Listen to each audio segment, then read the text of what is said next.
নাম আপনারা জানেন, শহীদ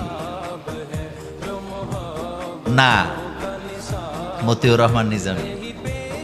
তো ক্যাবিনেটে যখন মন্ত্রিসভার বৈঠক বসতো, তিনি তখন ১৯ জন মন্ত্রীর মধ্যে 18 জনের বক্তব্য আগে শুনতেন। মনোযোগ আছে না আপনাদের? কয়জনেরটা আগে শুনতেন? 18 জন বক্তৃতা দেওয়ার পরে এখন বেগম জিয়া ওই আলেম শহীদ মতিউর রহমান নিজামীকে জিজ্ঞেস করতেন, মাওলানা সাহেব এবার আপনি বলেন এই বিষয়ে আপনার মতামত কি? এই কথাটা আপনি ঠান্ডা মাথায় চিন্তা না করলে বুঝবেন না। তিনি আগে সবার বক্তব্য শুনতেন, সবার পরে শুনতেন কারটা? কেন শুনতেন?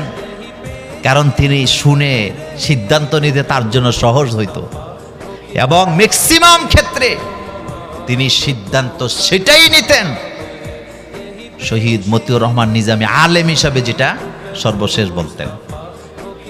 বাইতুল মুকাররমের খতিব ওবায়দুল হক সাহেবের কথা আপনাদের মনে আছে?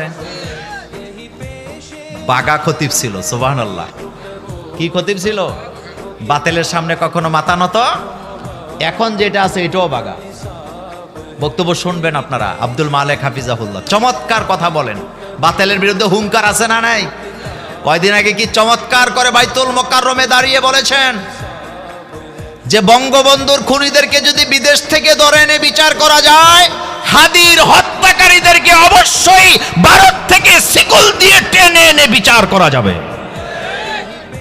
একজন খতিব এই কথা বলতে সাহস লাগে, বলেন কি লাগে?